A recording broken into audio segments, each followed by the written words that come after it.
Pessoal, hoje estou trazendo uma questão interessante e até polêmica, vocês já irão saber por quê, sobre tipos de predicado. Se ainda não estiverem familiarizados com o assunto, recomendo que vejam inicialmente a videoaula sobre tipos de predicado, que está aparecendo agora no card, mas que também deixarei na descrição deste vídeo. Bem, o predicado pode ser classificado em três tipos: verbal, nominal e verbo nominal. Ele será verbal quando não houver predicativo.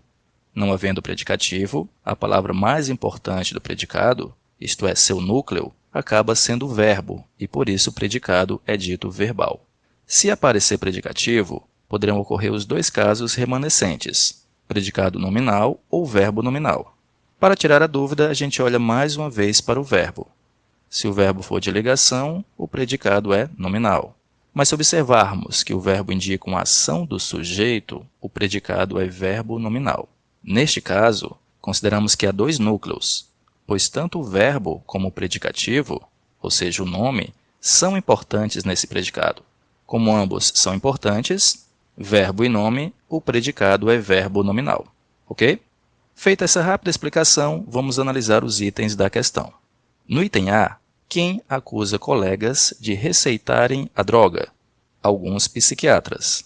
Este é o sujeito, o que sobra é predicado. Neste predicado, não há qualquer predicativo, então de cara já podemos afirmar que o predicado é verbal. No item B, o que poderia ajudar nesses casos? Uma droga. Sacamos este sujeito fora e ficamos com o predicado poderia ajudar nesses casos.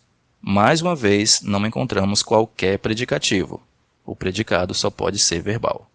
Agora vamos analisar o item C, e é aqui que entra a polêmica sobre a qual falei no início. Se vocês pesquisarem esta mesma questão online, inclusive em alguns sites conhecidos de concursos, o gabarito indicará como resposta correta o item C, porém eu discordo completamente. Vejam, quem virou uma fera com o resultado da pesquisa? A cientista. Beleza. O predicado é virou uma fera com o resultado da pesquisa.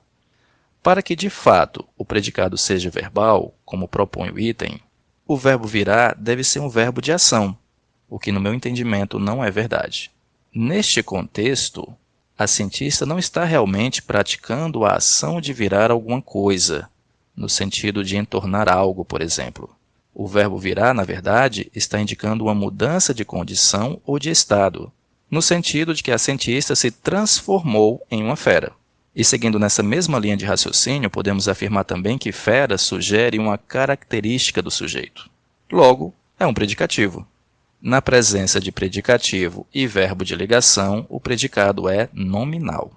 A fim de corroborar essa hipótese do verbo virar ser de ligação e não um verbo de ação, trago dois exemplos retirados, respectivamente, das gramáticas do Fernando Pestana e do Rodrigo Bezerra. O Pestana traz este exemplo. O rapaz virou drag queen e apresenta o verbo virar como um verbo de ligação. Já o professor Rodrigo lança mão da seguinte oração.